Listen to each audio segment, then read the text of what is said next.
اور یہ صرف جذباتی باتیں نہیں، کوئی یہ کہے کہ جذباتی باتیں کر کے چلے گئے، جذباتی باتیں نہیں، حقیقت ہے۔ اس لیے میں نے قرآن کی آیت پڑھی، قل جاء الحق وزهق الباطل ان الباطل کان زهوقا۔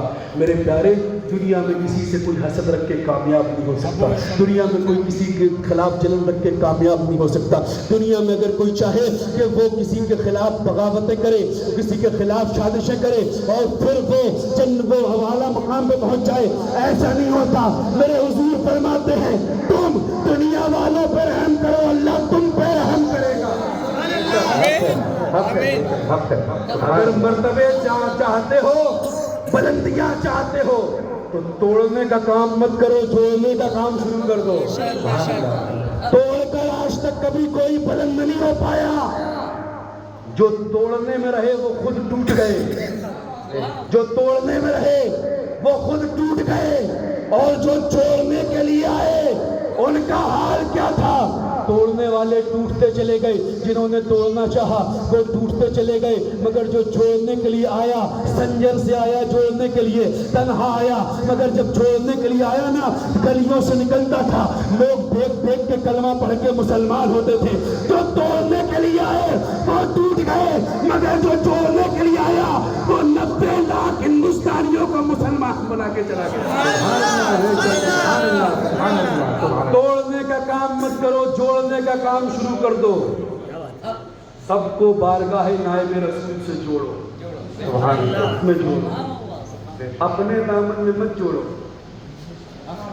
لفڑا تو اسی کا ہے، لوگ سوچتے ہمارا دامن پھیلا دیا جائے پھر لوگ مرید ہو جائے، آتے جاؤ پھنستے جاؤ، آتے جاؤ پھنستے جاؤ، آتے جاؤ۔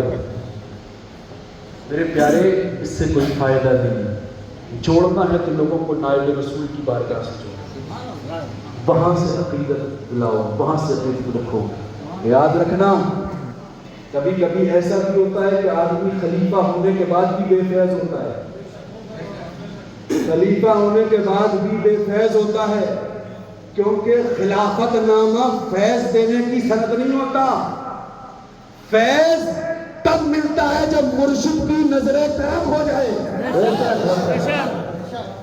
خلافت نامہ ہو مگر مرشد کی نظر نہ ہو تو وہ بے فیض ہے، اور خلافت نامہ نہ ہو، مرشد نے اپنا خلیفہ مان لیا ہو تو وہی فیض اس کی ذات سے جاری ہوگا۔ حق ہے، تو کوئی یہ سند نہیں ہوتی کہ ایک بار خلافت نامہ مل گیا تو زندگی بھر کے لیے تم سیو ہو گئے۔ اگر حرکتیں ٹھیک رہیں گی تو برکتیں ٹھیک رہیں گی، اور حرکتیں خراب تو پھر ڈیمونیشن چالو۔ اسی لیے میرے پیارے، بارگاہ نائب رسول کا ادب کریں، بارگاہ نائب رسول سے جڑے، اور بارگاہ نائب رسول میں آئے ہیں تو نائب رسول سرکار خواجہ رحمت اللہ سرکار کی بارگاہ میں ادب کے ساتھ حاضری دیں، اور وہیں جا کر پکاریں، اور وہیں جا کر کہیں۔ آپ کو کہیں ادھر ادھر بھٹکنے کی ضرورت نہیں، بلکہ جا کر اعلیٰ حضرت کی زبان کو یہی کہنا، سرکار ہم گواروں کو طرز ادب کہاں، ہم کو تو بس تمیز یہی بھیک بھر کی ہے، مانگیں گے مانگے جائیں گے، منہ مانگی پائیں گے، سرکار میں نہ لا ہے نہ حاجت اگر کی ہے۔ اللہ وہاں جا کے اپنی عقیدتیں پیش کریں، وہاں جا کے اپنی ایثار پیش کریں، اپنی عاجزیاں پیش کریں، سرکار نائب رسول کرم کریں گے۔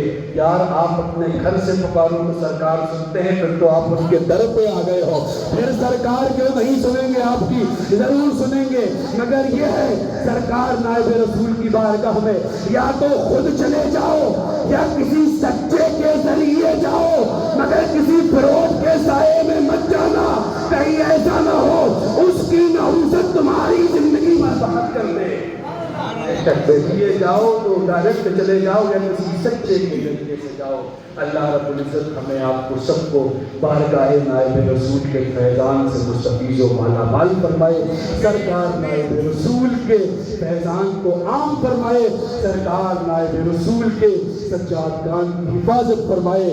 حضرت غلام نقشبند حفیظ پاشا صاحب دامہ ظلہ النورانیہ کو عمر خضر عطا فرمائے، حضرت کو صحت و تندرستی عطا عطا فرمائے، حضرت کے اقبال کو بلند فرمائے، حضرت کے فیضان کو عام فرمائے، حضرت کو بلند ذہنی طور پہ توانائی عطا فرمائے، جسمانی اور روحانی قوت میں توانائی عطا فرمائے، ان پہ سیدنا سرکار نائب رسول کے فیضان کو عام فرمائے، غوث اعظم کے طفیل انہیں امتحانوں میں کامیابیاں عطا فرمائے، آزمائشوں سے نجات عطا فرمائے، ان کے صاحبزادگان حضرت جنید پاشا، حضرت عمران پاشا کو مولا صحت و سلامتی والی زندگی عطا فرمائے، انہیں اپنے بزرگوں کی رسومات کو اب ذمہ داری کے ساتھ ادا کرنے کی توفیق رفیق عطا فرمائے، انہیں اپنے بزرگوں کی وراثت سنبھالنے کی توفیق رفیق عطا فرمائے۔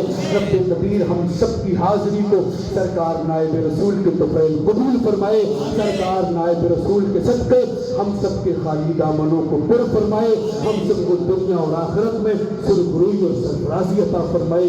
اسے بولنے میں اگر کوئی شریک غلطی ہو گئی ہو اللہ اپنے حبیب کے صدقے معاف فرمائے۔